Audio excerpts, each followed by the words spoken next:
માં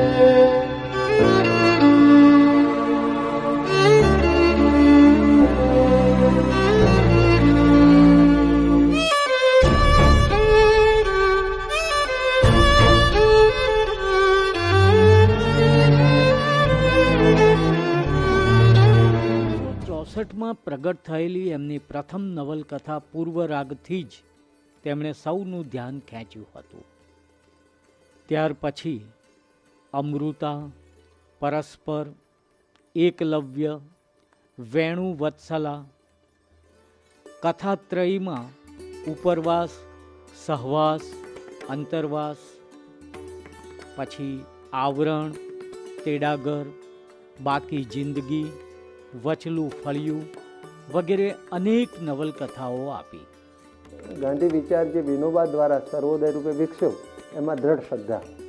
પૂર્વરાગમાં તો જે સંસ્થા છે એ આ ગ્રામ ભારતી જ છે, અને ઉપરવાસમાં હીરુ ઉઘાડ પગોકરનો પાત્ર આવે છે. આ મોતીભાઈ છે, એ 10 આનાના ચંપલ પહેરતા અને કૂતરા પાછા લઈ જાય, અને બહુ સેવા નિસ્વાર્થ ભાવે ઘણું કામ એમણે કર્યું. એમની અન્ય નવલકથાઓમાં રુદ્ર મહાલય, ગોકુળ, મથુરા, દ્વારકા, મનોરથ, ઈચ્છાવર, અંતર, લાવણ્ય વગેરેનો સમાવેશ થાય છે. આકસ્મિક સ્પર્શ, ગેરસમજ, બહાર કોઈ છે, નંદીઘર, અતિથિગૃહ વગેરે જેવા એમના 11 વાર્તા સંગ્રહો પ્રગટ થયા છે. જ્યારે તમસા, વહેતા વૃક્ષ પવનમાં અને પ્રદેશ, ફૂટપાથ અને શેઢો, પાદરના પંખી એ એમના કાવ્ય સંગ્રહો છે. સહરાની ભવ્યતા અને તિલક કરે રઘુવીર એમના ચરિત્ર લેખોના સંગ્રહો છે. રઘુવીર ચૌધરીએ ડીમ લાઇટ અને ત્રીજો પુરુષ જેવા એકાંકી સંગ્રહો ઉપરાંત અશોકવન, ઝૂલતા મિનારા તથા સિકંદર સાની જેવા નાટકો પણ આપ્યા છે.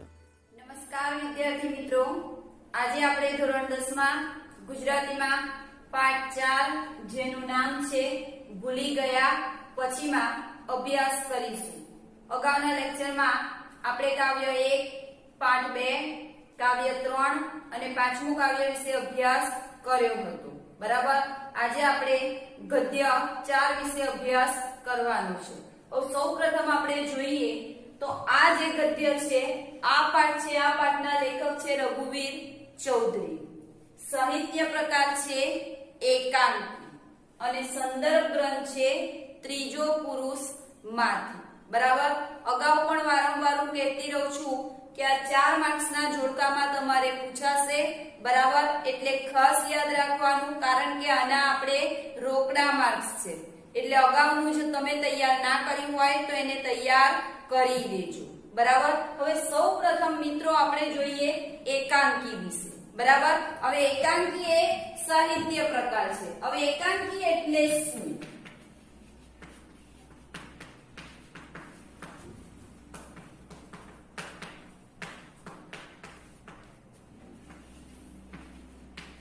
જુઓ, આપણે પાઠ 2 ભણ્યા હતા, રેસનો ઘોડો. બરાબર. એ રેસનો ઘોડોમાં આપણે નવલકથા અને નવલિકા વિશે અભ્યાસ કર્યો હતો કે નવલકથા કોને કહેવાય અને નવલિકા કોને કહેવાય. બરાબર. હવે નવલકથા કોને કહેવાય કે જેમાં નાયકના સમગ્ર જીવનનું વર્ણન હોય, અને નવલિકા કોને કહેવાય તો કે નાયકના કોઈ એકાદ પ્રસંગનું અથવા જીવનના એકાદ અંશનું વર્ણન કરવામાં આવેલું હોય તો એને આપણે શું કહેતા હતા મિત્રો? નવલિકા. બરાબર. કારણ કે નવલકથા ઘણી બધી મોટી હોય જે આપણા પાઠ્યપુસ્તકમાં સમાઈ શકે નહીં. એટલે આપણા પાઠ્યપુસ્તકમાં આપેલી હોય, બરાબર, પણ એમાં શું હોય? નવલકથા ખંડ કે નવલકથા અંશ હોય. એટલે જેટલો તફાવત મિત્રો નવલકથા અને નવલિકામાં છે એટલો જ તફાવત શામાં છે? નાટક અને એકાંકીમાં છે. બરાબર. કારણ કે નાટકો પણ આપણે જોઈએ તો વિસ્તૃત વૃત્તાંત વાળા હોય છે. કેવા હોય છે? વિસ્તૃત વૃત્તાંત વાળા હોય છે. જ્યારે આપણે એકાંકી જોઈએ બરાબર, તો એકાંકી કેવા હોય છે? એક અંકના હોય છે.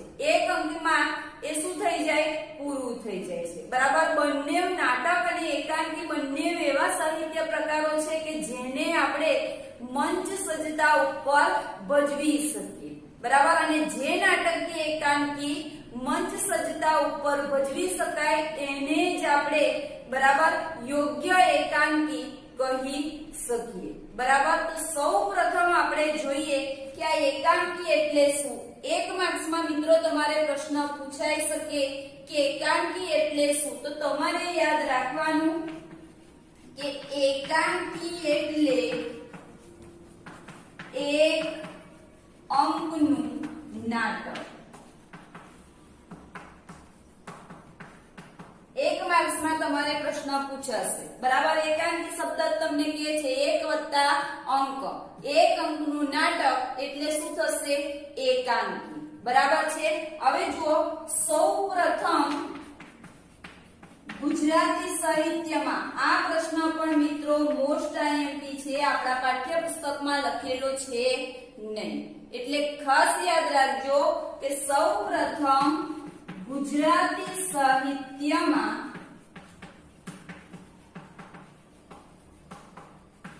એકાંકી કોને આપ્યું છે? બટુભાઈ ઉમરવાડિયા. યાદ રાખજો બરાબર. સૌપ્રથમ ગુજરાતી સાહિત્યમાં એકાંકી બટુભાઈ ઉમરવાડિયાએ કયું આપ્યું હતું? તો લોમહર્ષિણી. કયું આપ્યું? લોમહર્ષિણી. ફરીથી જોઈ લો, મોસ્ટ આઈએમપી પ્રશ્ન છે બંને. એકાંકી એટલે એક અંકનું નાટક અને ગુજરાતી સાહિત્યમાં સૌપ્રથમ એકાંકીકાર છે બટુભાઈ ઉમરવાડિયા. અને બટુભાઈ ઉમરવાડિયાએ એકાંકી આપ્યું છે લોમહર્ષિણી બરાબર. ત્યારબાદ આપણે જોઈએ તો ત્યારબાદ યશવંત પંડ્યાએ કોને આપેલું છે? યશવંત પંડ્યાએ બરાબર. યશવંત પંડ્યાએ એકાંકી આપ્યું જેનું નામ છે ઝાંઝવા. શું નામ છે મિત્રો? ઝાંઝવા બરાબર. યશવંત પંડ્યાએ ઝાંઝવા એકાંકી આપ્યું અને આ એકાંકી પ્રથમ શુદ્ધ એકાંકી છે. પ્રશ્ન ખાસ યાદ રાખજો બરાબર. આ આપણા જનરલ નોલેજ માટે છે, પણ આ બે પ્રશ્ન તમારે ધોરણ 10 માટે એક વાક્યના ઉત્તરમાં ખાસ યાદ રાખવાના છે બરાબર. કે સૌપ્રથમ એકાંકીકાર છે બટુભાઈ ઉમરવાડિયા અને બટુભાઈ ઉમરવાડિયાએ કયું એકાંકી આપ્યું છે? લોમહર્ષિણી બરાબર. આપણે નવલિકા વિશે પણ ચર્ચા કરી હતી. સૌપ્રથમ નવલિકા અથવા ટૂંકી વાર્તા કોને આપેલી છે? કંચનલાલ મહેતાએ ઈસવીસન 1915 માં. અને એ વાર્તા કઈ હતી? ગોવાલણી. કઈ હતી? ગોવાલણી બરાબર. ત્યારબાદ આપણે જોયું હતું ગઝલ, કે સૌપ્રથમ ગઝલ કોને આપી હતી? બાલાશંકર કંથારિયાએ. અને એનું નામ શું છે? બોધ. શું હતું? બોધ બરાબર. અને આ ત્રીજો પ્રશ્ન પણ ખાસ યાદ રાખજો. સૌપ્રથમ એકાંકી બટુભાઈ ઉમરવાડિયા અને એમને આપ્યું છે લોમહર્ષિણી બરાબર. તો ખબર પડી ગઈ નવલકથા અને નવલિકામાં શું તફાવત છે, એકાંકી અને નાટકમાં શું તફાવત છે. હવે આપણે જોઈએ રઘુવીર ચૌધરીના જીવન વિશે. જો લેખક પરિચયમાં આપણે સૌપ્રથમ જોઈએ તો એમની જન્મ તારીખ બરાબર. તો રઘુવીર ચૌધરી નો જન્મ 5/12/1938 માં થયો હતો. ક્યારે થયો હતો? 5/12/1938 માં થયો હતો. એમનું પૂરું નામ આપણે જોઈએ તો રઘુવીર ચૌધરીનું આ પ્રશ્ન પણ એક માર્ક્સમાં પૂછાઈ શકે છે બરાબર. તો રઘુવીર ચૌધરીનું પૂરું નામ રઘુવીર દલસિંહ ચૌધરી. પૂરું નામ શું છે મિત્રો એમનું રઘુવીર દલસી ચૌધરી. બરાબર. હવે જન્મ સ્થળ આપણે જોઈએ તો એમનું જન્મ સ્થળ છે, મેં ત્રીજું કાવ્ય સિલવંત સાધુને ચલાવ્યું હતું. બરાબર. ત્યારે કહ્યું હતું કે ત્રીજું અને ચોથું તમારે કમ્પ્લીટ યાદ રાખવાનું. ગંગા સતીનો જન્મ પૂછાય તો રાજપરા. બરાબર. અને રઘુવીર ચૌધરીનો જન્મ પૂછાય તો ક્યાં આવશે? ગાંધીનગર જિલ્લાનું બાપુપુરા. ક્યાં થયો હતો? ગાંધીનગર જિલ્લાનું બાપુપુરા જે ગામ છે ત્યાં રઘુવીર દલસી ચૌધરીનો જન્મ થયો હતો. એટલે ત્રીજું કાવ્ય અને ચોથા કાવ્યના જે કવિ અને લેખક છે, બરાબર, એ બંનેના જન્મસ્થળ તમારે ખાસ યાદ રાખવાના કે એમનું રાજપરા આવશે ગંગા સતીનું અને રઘુવીર ચૌધરીનું ક્યાં આવશે? બાપુપુરા. બરાબર. હવે જુઓ કે આપણા ગુજરાતી સાહિત્યમાં મિત્રો આ જે રઘુવીર ચૌધરી છે એ રઘુવીર ચૌધરી એ સાહિત્યના બધા જ જે ક્ષેત્રો છે બધા જ ક્ષેત્રોમાં એમનું નોંધપાત્ર પ્રદાન રહેલું છે. બરાબર. નવલકથા છે, નાટક છે, એકાંકી છે, નિબંધ છે, રેખાચિત્રો છે, બરાબર, એકાંકી સંગ્રહો છે. આ બધા જ ક્ષેત્રે રઘુવીર ચૌધરીએ બરાબર પોતાનું સાહિત્ય પ્રદાન કરેલું છે. હવે આપણે બરાબર એમના સાહિત્ય સર્જન વિશે પરિચય મેળવીએ. સાહિત્ય સર્જન માં આપણે જોઈએ સૌપ્રથમ એમને નવલકથાઓ આપેલી છે. મિત્રો નવલકથાના નામ ખાસ યાદ રાખજો. બરાબર. કારણ કે 2 માર્ક્સમાં 1 માર્ક્સમાં પૂછાવાની શક્યતાઓ છે. તો એમની પહેલી નવલકથા છે અમૃતા. પહેલી નવલકથા કઈ છે મિત્રો? અમૃતા. બીજી નવલકથા છે વેણુ વત્સલા. ત્રીજી નવલકથા છે ઉપરવાસ કથાત્રયી. ચોથી નવલકથા છે લાગણી. પાંચમી નવલકથા છે ગોકુળ મથુરા દ્વારકા. અને છઠ્ઠી નવલકથા છે સોમતી. બરાબર. આ 6 નવલકથા છે. ફરીથી જોઈ લો. પહેલી નવલકથા છે અમૃતા, બીજી નવલકથા છે વેણુ વત્સલા, ત્રીજી નવલકથા છે ઉપરવાસ કથાત્રય. ઘણા વિદ્યાર્થી મિત્રો આમાં ભૂલ કરે છે. બરાબર. ઉપરવાસ અને પછી કથાત્રય લખે છે. આ એમની એક જ નવલકથા છે ઉપરવાસ કથાત્રય. ત્યાર પછી છે લાગણી, પછી ગોકુળ મથુરા દ્વારકા. સાથે લખવાનું છે ગોકુળ મથુરા દ્વારકા. અને છેલ્લી એમની નવલકથા છે સોમતીર્થ. બરાબર. એટલે યાદ કેવી રીતે રાખવાની? એમની નવલકથા પહેલી આવશે છોકરીના નામ પરથી. બરાબર. આ એમની સૌથી શ્રેષ્ઠમાં શ્રેષ્ઠ નવલકથા છે. સમગ્ર વિશ્વમાં પણ આ જે અમૃતા નવલકથા છે, અમૃતા નવલકથા બરાબર ખૂબ જ પ્રખ્યાત બની હતી. એટલે આ નવલકથાનું નામ તમને યાદ હોવું જોઈએ. અને આ નવલકથા માટે રઘુવીર ચૌધરીને ભારતીય જ્ઞાનપીઠ પુરસ્કાર પણ 2015 માં મળ્યો હતો. બરાબર. એટલે નવલકથાના નામ ખાસ યાદ રાખજો. બરાબર. પહેલી આવશે અમૃતા, બીજી આવશે વેણુ વત્સલા, ત્રીજી આવશે ઉપરવાસ કથાત્રય, ચોથી આવશે લાગણી અને બીજી 2 ધાર્મિકને આધારે યાદ રાખવાની. એક શ્રી કૃષ્ણ ભગવાનના જે સ્થળો છે એના પરથી અને એક આવશે શંકર ભગવાનના નામ પરથી. બરાબર. એટલે આ જે 2 નવલકથાઓ છે ધર્મને આધારે તમારે શું કરવાની છે? યાદ રાખવાની છે. ચલો ત્યાર પછી આપણે જોઈએ વાર્તાઓ. તો એમની પહેલી વાર્તા છે આકસ્મિક સ્પર્શ. પહેલી વાર્તા સંગ્રહ કયો છે એમનો? આકસ્મિક સ્પર્શ. બીજી વાર્તા છે નંદીઘર. અને ત્રીજી વાર્તા છે પ્રાણ પ્રતિષ્ઠા.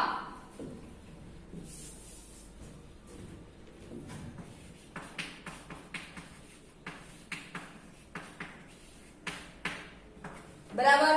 3 વાર્તાઓ આપેલી છે, ફરીથી જોઈ લો. આકસ્મિક સ્પર્શ, બીજી આવશે નંદીઘર અને ત્રીજી આવશે પ્રાણ પ્રતિષ્ઠા. બરાબર. ચલો ત્યાર પછી આપેલા છે એમને નાટકો. જો એમને 3 નાટકો આપેલા છે. પહેલું નાટક છે અશોક વન, બીજું નાટક છે ઝૂલતા મિનારા અને ત્રીજું નાટક છે સિકંદર સાની. નાટકો મિત્રો ખાસ યાદ રાખજો, નાટકો પણ એમના મોસ્ટ આઈએમપી છે. બરાબર. અશોક વન, ઝૂલતા મિનારા અને સિકંદર સાની. બરાબર. ત્યારબાદ એમને આપેલા છે એકાંકી સંગ્રહ. આ એકાંકી સંગ્રહો એક વાક્યના ઉત્તરમાં પ્રશ્ન પૂછાય છે. એક તો આપણો જે સંદર્ભ ગ્રંથ છે એ જ એમનો એકાંકી સંગ્રહ છે અને બીજો એક એકાંકી સંગ્રહ આપેલો છે ડીમ લાઇટ. કેવી લાઇટ? Dim light. એટલે એક એકાંકી સંગ્રહ છે ડીમ લાઇટ અને બીજો એકાંકી સંગ્રહ છે ત્રીજો પુરુષ, જેમાંથી આપણો આ પાઠ લેવામાં આવેલો છે. બરાબર.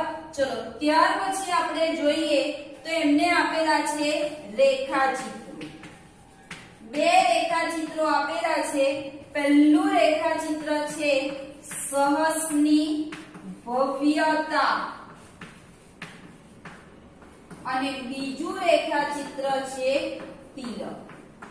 બીજું રેખાચિત્ર કયું છે? તિલક. બરાબર. પહેલું છે સહસની ભવ્યતા અને બીજું છે તિલક. હવે અહીંયા આપણું એમનું સાહિત્ય સર્જન પૂરું થયું. હવે આપણે જોઈએ એમને મળેલા એવોર્ડ વિશે. જુઓ, રઘુવીર ચૌધરીને પહેલો એવોર્ડ મળેલો છે ગુજરાત સાહિત્ય અકાદમીનો.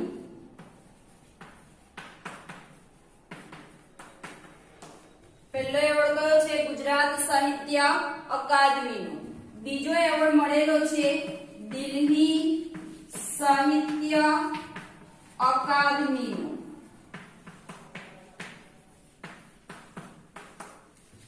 ત્રીજો એવોર્ડ મળેલો છે દર્શક એવોર્ડ. કયો એવોર્ડ છે? દર્શક. બરાબર. જે મનુભાઈ પંચોડીના નામ પરથી આપવામાં આવે છે. કોના નામ પરથી મિત્રો? મનુભાઈ પંચોડીના નામ પરથી. અને ચોથો એવોર્ડ મળેલો છે એમને ભારતીય જ્ઞાનપીઠ પુરસ્કાર. કયો એવોર્ડ મળેલો છે? ભારતીય જ્ઞાનપીઠ પુરસ્કાર. મોસ્ટ એટલે મોસ્ટ આઈએમપી મિત્રો પ્રશ્ન છે, ખાસ યાદ રાખજો. રઘુવીર ચૌધરીની કઈ નવલકથાને ભારતીય જ્ઞાનપીઠ એવોર્ડ પ્રાપ્ત થયો હતો? બરાબર. તો એમની નવલકથા છે જેનું નામ છે અમૃતા. આ પ્રશ્ન મિત્રો વારંવાર પૂછાય છે. બરાબર. રઘુવીર ચૌધરીની અમૃતા નવલકથાને 2015માં, કઈ સાલમાં? 2015માં ભારતીય જ્ઞાનપીઠ પુરસ્કાર પ્રાપ્ત થયો હતો. બરાબર. આપણા પાઠ્યપુસ્તકમાં, બરાબર, ધોરણ 10 ના પાઠ્યપુસ્તકમાં 3 સર્જક જે છે એ 3 સર્જકને ભારતીય જ્ઞાનપીઠ પુરસ્કાર પ્રાપ્ત થયેલો છે. સમગ્ર ભારતમાં આપણે જોઈએ તો 4 ગુજરાતી સાહિત્યકારોને ભારતીય જ્ઞાનપીઠ એવોર્ડ પ્રાપ્ત થયેલો છે. એક છે ઉમાશંકર જોશી. સૌથી પહેલામાં પહેલો એમને એવોર્ડ મળ્યો હતો. બરાબર. 1967માં એમનો કાવ્ય સંગ્રહ નિશી. બીજા પન્નાલાલ પટેલ, એમની નવલકથા મળેલા જીવ. ત્રીજા છે રાજેન્દ્ર શાહ, એમનો કાવ્ય સંગ્રહ ધ્વનિ. અને ચોથા સર્જક છે રઘુવીર ચૌધરી, જેમની નવલકથા અમૃતા, જેને 2015માં ભારતીય જ્ઞાનપીઠ એવોર્ડ પ્રાપ્ત થયો હતો. હવે આ ભારતીય જ્ઞાનપીઠ એવોર્ડ એ મિત્રો શું છે? આપણા મનમાં પ્રશ્ન ઉભો થાય. તો ભારતીય જ્ઞાનપીઠ એવોર્ડ એ ભારતનો સાહિત્ય ક્ષેત્રે આપવામાં આવતો સૌથી ઊંચામાં ઊંચો શ્રેષ્ઠમાં શ્રેષ્ઠ એવોર્ડ છે. બરાબર. કેટલાકને એવું થાય કે ભારતનો તો સૌથી શ્રેષ્ઠમાં શ્રેષ્ઠ એવોર્ડ ભારત રત્ન છે. બરાબર. પણ ભારત રત્ન એ સમગ્ર દેશમાં છે. બરાબર. જ્યારે આ ભારતીય જ્ઞાનપીઠ એવોર્ડ એ ભારત સરકાર દ્વારા આપવામાં આવે છે. બરાબર. એટલે ખાસ યાદ રાખજો. અને આ એવોર્ડમાં જે સર્જકને મળે એને 11 લાખ રૂપિયા, પછી કાંસ્ય પત્રક અને એક બરાબર પુરસ્કાર એમને શું થાય છે, પ્રાપ્ત થાય છે.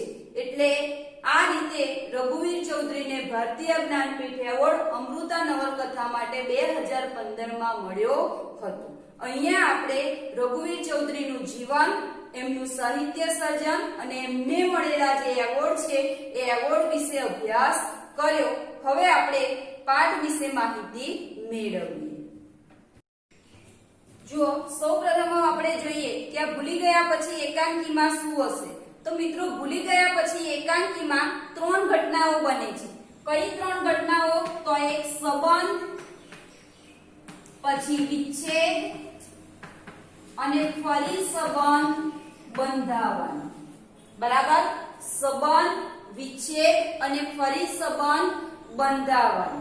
હવે આ જે એકાંકી છે એ એકાંકીના મુખ્ય 2 પાત્રો છે. એક છે નરેન અને બીજું પાત્ર છે મનીષા. બરાબર. હવે મનીષા જે છે એ મનીષા મિત્રો એક નાની અમથી ગરોળીથી ડરે છે.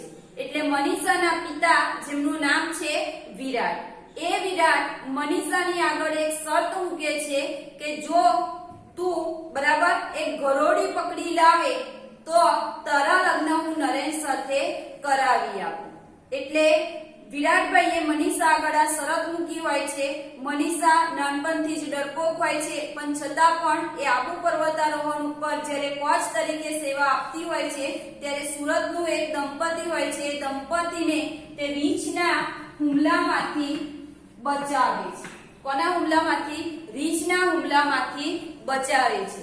ત્યારે મનીષાના પિતા જે વિરાટભાઈ હોય છે, વિરાટભાઈને પોતાની દીકરી મનીષાનું જે પરાક્રમ છે, પરાક્રમનો સાચો ખ્યાલ આવે છે. અને ત્યારબાદ એ મનીષાને નરેન સાથે લગ્ન કરવા માટેની છૂટ આપે છે. બરાબર. આવું કંઈક સંવાદ શક્તિ લેખકે આ એકાંકીમાં આપણને વર્ણવી છે. હવે સૌપ્રથમ મિત્રો આપણે જોઈએ આ પાઠમાં કયા કયા પાત્રો છે.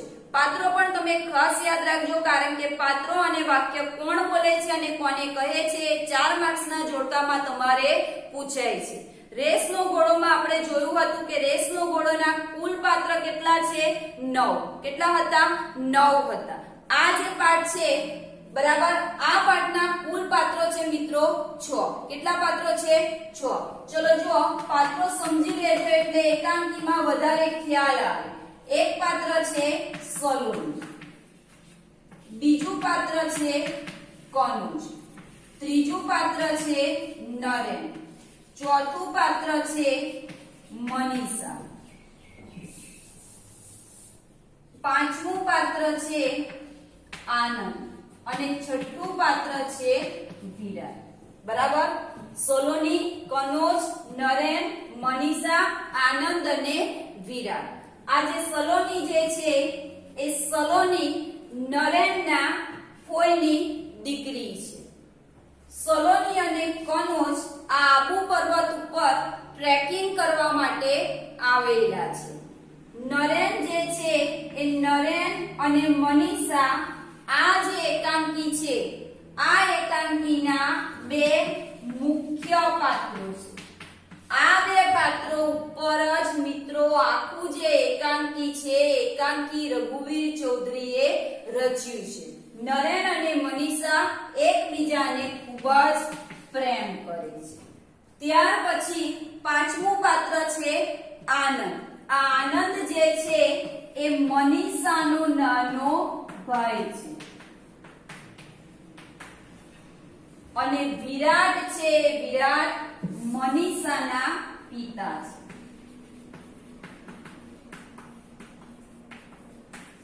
નામ યાદ રાખજો. આ પ્રશ્ન પણ તમારે એક વાક્યના ઉત્તરમાં પૂછાય છે કે મનીષાના પિતાનું નામ શું હતું? તો મનીષાના પિતાનું નામ છે વિરાટ. બરાબર, તો તમને આ બધા જ પાત્રોનો પરિચય મળી ગયો. હવે આપણે જે પાઠની સમજૂતી છે એ પાઠની સમજૂતી નેક્સ્ટ લેક્ચરમાં મેળવીશું.